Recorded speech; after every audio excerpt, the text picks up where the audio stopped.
ګرانو دوستانو سلامونه، خدای دې وکړي جوړ او روغ اوسئ. نن مې ښاغلي ډاکټر اید بکم ته زحمت ورکړی دی تر هغو زموږ تاسو سره په یوه ډېره مهمه موضوع خبرې وکړي. ښاغلی اید بکم ډاکټر دی او د روانشناسي برخې ډاکټر دی. تاسو پوهېږئ چې موږ یو نوي هېواد ته راغلي یو. په دې هېواد کې مو ژوند پیل کړی دی او خپل نوی ژوند مخ ته وړو. ولې بعضې شیان دي چې هغه باندې باید پوه سو، که نه نو زموږ ورځني مشکلات زیاتېږي او هغه شیانو باندې نه پوهېږو، هغه زموږ په فعالیتونو باندې بد تاثیر کوي. یو هغه شی منټل هیلث یا رواني روغتیا ده. زموږ تاسې په هېواد کې دا شی ډېر رواج نه و، خلک ډېر روانشناس ته نه تلله. دلایل یې درلوده. ولې دلته په امریکې کې خلک روانشناس ته ډېر ځي او یوه خبره چې خلک او ساینسپوهان یادي وایي رواني تکلیفونه په صنعتي هېوادونو کې یا په هغه هېوادونو کې چې ډېر پیشرفته دي او پرمختللي هېوادونه دي هغوی کې ډېره زیاته ده. نو اوس تاسې په یو پرمختللي هېواد کې ژوند کوئ، نو راځئ چې په ده باندې دوی سره خبرې وکړو او د ده خبرې واورو. Okay, as an introduction, I told our audience why this is important to talk about mental health and why we are talking about it here in the United States because we live in an industrialized society and country. Seems like this is a little bit more than a country like Afghanistan. So let's start about my very first question. First of all, thank you very much for giving me the time to talk to you, and thank you for sharing your thoughts and your experience and knowledge on this particular topic, which is very important and a very broad topic. So tell us, what is depression and why would one need to know about depression? Depression is something that's going on inside the brain that's invisible to us, but we can see the effects of depression because the effects can be a sad-looking face, but we can be slowed down, not moving as fast as usual. We can be having difficulty sleeping or sleeping too much. We can lose our appetite or overeat, gain weight, lose weight. We may talk negatively, like feeling worthless or guilty. May have difficulty concentrating or may think about or even carry out suicidal thoughts. دوستانو ترجمه بکنم. ما ورته ویلي چې دا خفګان څه دی یا افسردګي او ولې باید خلک پر ده باندې پوه سي او ولې انسان ضرورت لري چې په خفګان باندې پوه سي او دا څه شی دی. ښاغلي ډاکټر اید ویلي وایي دا یو مرض دی، دا یو ناروغي ده، پټه ناروغي ده چې زموږ په بدن کې ده او موږ پرې نه پوهېږو. ولې اعراض او علایم کله چې ښکاره کړي بیا موږ هغه وخت پوهېږو چې موږ دا مرض لرو. دا مرض 9 اعراض او علایم لري او که چیرې تاسې د زموږ مرکه اورئ او ستاسې په وجود کې دا 9 اعراض او علایم دي، نو تاسې افسردګي یا خفګان لري او تاسې باید ډاکټر ته مراجعه وکړئ تر هغو ستاسې دا مریضي تداوي سي. اول وایي د سړي خوب خراب سي. کله مو چې خوب خراب سي، نورمال خوب نه کوئ، تاسې دا مشکل لري. دوم وزن، بعضې خلک وزن بایلي، بعضې خلک وزن اخلي. دریم همیشه منفي فکر کوي، د هر شي په اړه منفي فکر کوي او مثبت فکر نه کوي. اشتها دې خرابه سي، بې اشتها سي، ضعیفه ځان ته احساس کوي، چې ځان احساسوي چې ضعیفه یم. بل انګېزه کار ته نه لري، زړه دې نه غواړي کار وکړي، زړه دې نه غواړي درس ووایي، زړه دې نه غواړي مثلا یو شی پاخه کړي، زړه دې نه غواړي کور جارو کړي، زړه دې نه غواړي یو چا سره کومک وکړي او کله کله داسې احساس کوي چې خودکشي او ځان وژنه وکړي. که چیرې دا علایم ستاسې یو له دغو نه ستاسې په وجود کې نو ده ته دپریشن یا خفګان وایي او دا یوه رواني ناروغي ده. very good for these 9 symptoms. I understand people might have one of these symptoms. First, if a person evaluates himself or herself and come up with a solution that, okay, I have 1, 2, or 3 of these 9 symptoms, what do you recommend he or she needs to do first thing? Well, a person could have one symptom and it might mean something totally different from depression. Being tired is present in many different disorders. Mm-hmm. They could even have 2, 3, or 4 symptoms, but it would be unlikely really for them to have 5, 6, 7 or more symptoms without them being depressed. So if they really have no other explanation for these symptoms, then they probably need to talk with their family doctor. They could see a counselor, they could see a family doctor, they could see a psychiatrist. All of these would be possible. There's no one right way to start, but they probably need to see a professional to get an evaluation. ښاغلی ډاکټر ادبیکم وایي کله کله سړی مثلا ستړی وي، ولې دا ستړی همیشه په دې معنی دا د رواني تکلیف یو اعراض او علایم دی. مثلا یو کار سړی وکړي ستړی شي، ولې که چیرې د دوامداره ته ستړی، دوامداره د اشتها خرابوي، خوب دې خرابوي، زړه دې کار ته نه کېږي، او له دغه 9 اعراضو علایمو چې ما مخکې تاسو ته ویلې 1 2 3 4 لري، نو تاسو ضرور ده چې خپل کورني ډاکټر سره مشوره وکړئ او هغه وګورئ. دوم دا چې تاسو یو روانشناس پیدا کړئ، ورسره روانشناس سره خبرې وکړئ او خپل مشکل ورته ووایاست. تاسو مریض یاست او هغه به ستاسو د مرض په اړه تاسو سره مرسته وکړي. That's a good suggestion. Do you think it is depression? People get depressed because of genetic issues, or it's just a natural social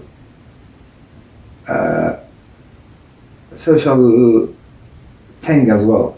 Well, think of it this way. Think of it as possibly all of us have some genetic tendency toward depression. But maybe for me, I might get depressed more easily with this much stress, but for you, it might take this much stress to trigger it. So maybe I have a little bit of the genes, or a lot of the genes, maybe you have a little bit. So if I have more of the genetic tendency, maybe just losing a job might send me into depression. Whereas for you, you might have to lose a job, lose a member of your family, go through 5 times as much stress to get depressed. So you can think of it as both and. دوستانو، ښاغلی ادبیکم ویلي چې وایي د خفګان یا د دپریشن وایي کله بیروني عوامل لري، کله هم جنتیک حالت، یعنی ارثي سړی له مور و پلار نه اخلي، یعنی مور و پلار هم دا مریضي لري او دوی ته هم دا مریضي انتقالیږي. ولې مثلا په اشخاصو کې بیا دا فرق دی، هر چا مقاومت دې ناروغۍ ته تفاوت کوي.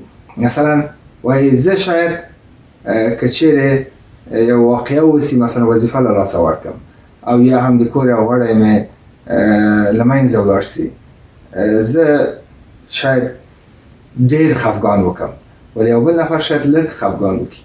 دا بیروني عوامل چې سړي باندې راسي، یو سړی وایي مقاومت ډېر کمي، نو ډېر خفګان پیدا کړي، ډېر وضعیت خراب سي رواني، د یوه وضعیت بیا لږ زره خراب سي. ولې تاثیر په ټولو کې د بیروني عوامل. مثلا د 2 مسله یاد کړئ چې یو سړی وظیفه له لاسه ورکړي، وظیفې نه منفک سي، او یا هم یو کور غړی دی وفات سي. بعضو لپاره دا یو څو ورځې خفګان دی، بعضو لپاره دا دایمي خفګان دی، هیڅ له یې نه وځي. یا نور مسایل چې موږ تاسې ورسره مخامخېږي، یو چاودنه وسي، یو چیرې جنګ وسي، یو بله کورنۍ موضوع پیښه سي، نو دا په افرادو کې فرق دی. This is understandable. Yes, we believe as Afghans, believe like we have resistance toward depression, and it doesn't really affect us. How much scientifically this is correct? Well, scientifically, I'm not sure, except to say that depression exists all around the world. And so industrialized societies like the United States or South Korea tend to have more depression. So since Afghanistan has not traditionally been industrialized, there may be some resistance there to depression. And there are strong family units in Afghanistan, and that may help resist depression. At the same time, probably depression genetically is spread all around the world.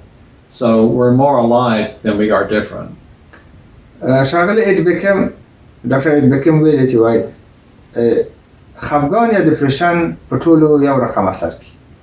ولې بعضې خلک مقاومت لري، بعضې خلک مقاومت ډېر کم دی. لکه وایي په امریکې کې چې ډېر صنعتي هېواد دی او یا د جنوبي کوریا مثال یې ورکړ، هلته خلک خفګان ډېر دی او د ډپریشن په هغوی کې زیات دی. ولې وایي ما اورېدلي چې افغانستان کې خلک مقاومت د ډپریشن مقابل کې لري. ولې دا په دې معنا نه دی چې دا په دوی کې نشته دا مریضي. شاید مریضي کچه په دې اندازه نه اوسي د ملکانو کې ده، ولې په دوی کې هم شته. ولې یو ښه توب دا دی چې تاسو ښه کورنۍ جوړښت لرئ، یو بل سره ښه کورنۍ اړیکې لرئ، یو ځای ژوند کوئ، یو بل سره خبرې کوئ. ولې یو بل اړخ یې هم شته چې د مخکې ما سره په مرکه کې ویلې، مخکې له دې نه دلته خبرې وکړو چې تاسې بعضې شیان ځان سره ساتئ، له کورنۍ غړو سره نه شریکوئ. دا هم د خفګان خپله تاسو په منځ کې پاتېږي او دلته مګر دوی ته که چیرې یو خفګان ولري یو بل سره شریکي. ولې دا شی شته او په ټول یو رقم تاثیر کوي. Good. Let's get to this. Like, we have mental health and we have physical health. We normally don't believe in something we don't see it when it comes to diseases. Like, there are diseases like you can feel it, but there are diseases you don't feel it, so it doesn't bother you. Like, you don't get fever, you don't get body ache. So you think, okay, this is not a disease. How much this hidden enemy or hidden disease affect our physical activities, our life, our day-to-day work? Yeah, it can affect our ability to get out of bed and go to work. It can affect our productivity at work, so we're not doing as much. It can affect our productivity as a woman in the home, getting things done or not getting things done. It can affect our physical health, have more headaches, backaches, fatigue. It can affect all of that. So it has a way of showing itself even though we can't see the brain. Now, there is one way that you can actually see the brain. There are certain very modern types of brain scans that will show depression. And I'll include at the end of this video, what we post on YouTube, an advanced type of brain scan that will show that depression is a real thing. So what the PET scan does is you inject the person with a radioactive dye that's tagged to a sugar molecule. The brain absorbs the sugar. Active brains, non-depressed brains, absorb more sugar. And they will absorb more of the radioactive isotope, and you can see the brain in one light. But the depressed person, their brain's not as active. It doesn't absorb as much sugar. It doesn't absorb as much radioisotope and looks a different color, at least on the computer. It's not really a different color in reality, but on the computer it's a different color. And you can see the person when they're depressed and when they're not depressed, and you can see with your own eyes that it's a real thing. ما زه سوال وکړ چې د ډپریشن او د خفګان یا افسردګي خو یو پټه ناروغي ده، څومره زموږ تاسې په فزیکي حالت باندې او بدن باندې متاثر کیږي او ضمناً زموږ ورځني کار باندې څومره تاثیر کوي. ډاکټر بیکم راته ویلي وایي رښتیا هم دا زموږ تاسې ورځني کار باندې او د ورځني چارو باندې ډېر تاثیر کوي. په ښځو هم تاثیر کوي او په نارینه‌و هم تاثیر کوي. کار ته مو زړه نه کېږي، نه غواړو کار په سمه طریقه وکړو، مؤثریت د کار له لاسه ورکوو او فعالیت مو مختل سي او ژوند مو آرامي له لاسه ورکړي. نو مثلا سردردي سړي ته پیدا سي، د بدن په بعضو غړو کې د بعضو په لاسونو کې درد پیدا سي. دا شیان هغه ښکاره علایم دي چې د خفګان یا ډپریشن له خوا رامنځته کېږي. څنګه پوه سو دا لرو؟ اول خو د اعراض علایم باید ستاسې په وجود کې اوسي. دوم دا چې سکن یعنې معاینات شته چې ستاسې دماغ سکن کړي او هلته بیا درته ووایي چې ستاسې په بدن کې ډپریشن یا خفګان شته که نشته. This was understandable, but since we all live in the United States, the new immigrations, your new Afghan neighbors, and they live in an industrialized society where you just said depression exists at a high level. Yeah. So this means like they will also be integrating and getting this. Very possibly. And plus, they faced a cultural shock. They came from a different country. Yes. So that's adding up to the problem. Yes. So what is your recommendation to them, that what they should consider so that it doesn't disturb their daily life? Well, first of all, to prevent depression, I would recommend that a person have a close friend or confidant that they can share feelings with so that things don't build up within them in the first place. But if they do become depressed, then to seek out some type of professional help. That could be a family doctor, MD, that could be a nurse practitioner, it could be a PhD psychologist, it could be what we call a licensed professional counselor or a social worker.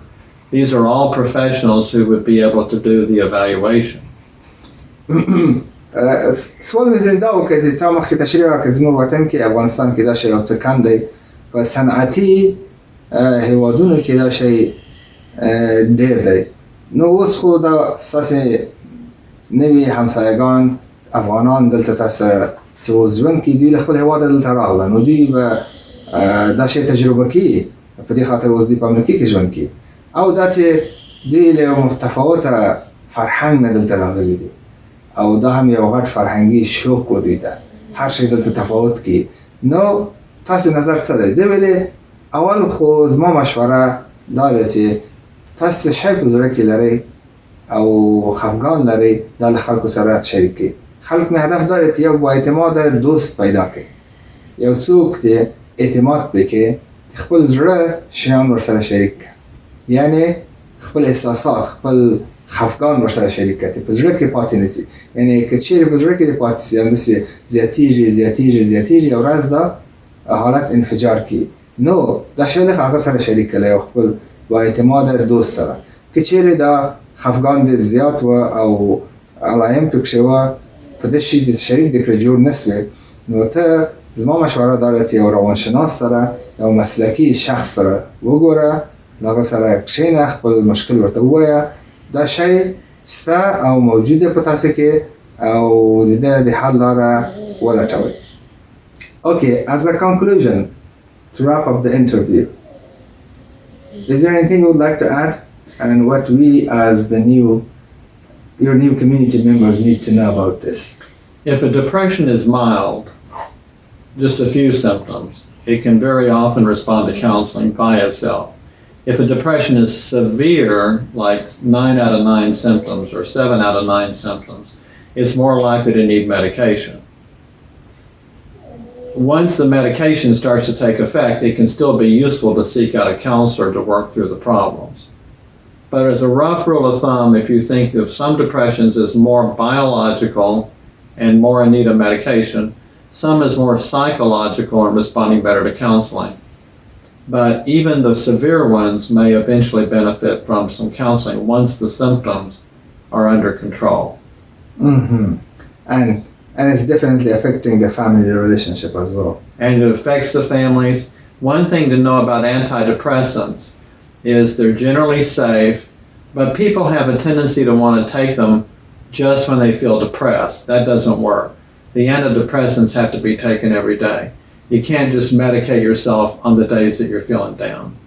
And that's a typical mistake that people make. دوستانو، ښاغلي ډاکټر بکم ویلي چې که چیرې ستاسې اعراض او علایم چې ستاسې په وجود کې دي دا 9 شیان مو درته ویلې که چیرې دا 9 شیان ستاسې کې یو څو دانې و یا 2 3 و دا مایلډ یعنی متوسطه حالت کې یاست ډېر شدید نه دی که چیرې دا ډېر و 15 شپږ و 8 9 و تاسې په شدید حالت کې یاست نو که چیرې په اول حالت کې یاست نورمال حالت کې چې د مایلډ حالت ورته وایي او سخت او ډېر شدید نه دی تاسې مشوره وکړئ له هغه سره د روانشناس سره دوی د مشورې ورکولو جلسې جوړوي یعنی د خپل یو روانشناس مشاور سره کښېنه چې هغه هم ډاکټر دی روانشناس دی در سره خبرې کوي کوشش کوي د خبرو د طریقه دا مشکل حل کړي د ستاسې اعراض علایم بعض شیان درته وایي بیا که بعض شیان وایي مه کوه که چیرې بیا جدي وه بیا تاسو ته دوا درکړي او دا دوا تاسې خورئ دوستانو دا شی دلته په امریکې کې ډېر دی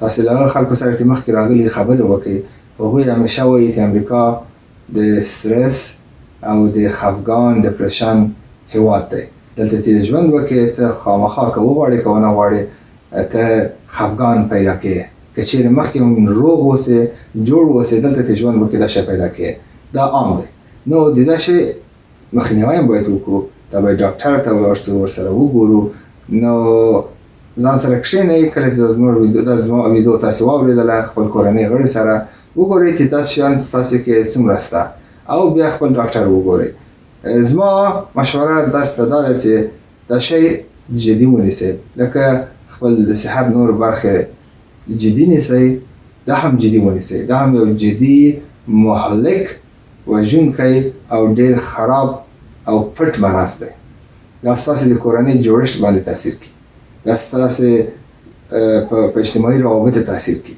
دا د میړه او د ښځې ترمنځ رابطې باندې تاثیر کوي دا د ماشومانو او د پلار او مور ترمنځ په رابطې تاثیر کوي نو او ستاسې ورځنی کار خرابوي د شي ته توجه وکړئ او له خپل کورني ډاکټر سره او روانشناس سره یا یو مسلکي نرس سره چې همدای وظیفه یې په تماس کې سئ او ښه توب یې دا دی چې ستاسې انشورنس دا شی کوري ته لازمه نه ده پیسې ورکړئ ستاسې په انشورنس کې دا شی شته او انشورنس که ولرئ نو لازمه نه ده پیسې ورکړئ and I added that the insurance will cover this so is there anything we forgot about it and you would like to add as a very last sentence? Well, depression is becoming a bigger problem in our society. And we should not think of these people as weak. Mm-hmm. We all have our breaking points. There's all of us have a breaking point with too much stress. If we think of people as weak, they're not going to seek out help. We've got to encourage people to treat this as a medical illness that we would get treatment for just like we would with diabetes.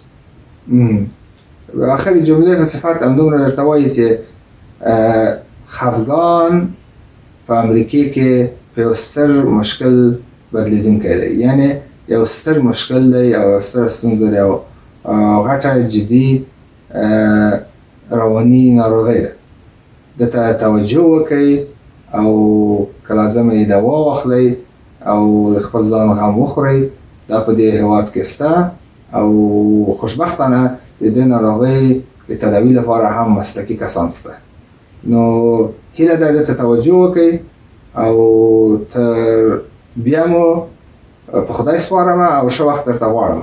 Thank you so much for the good information. I really appreciate it. Thank you.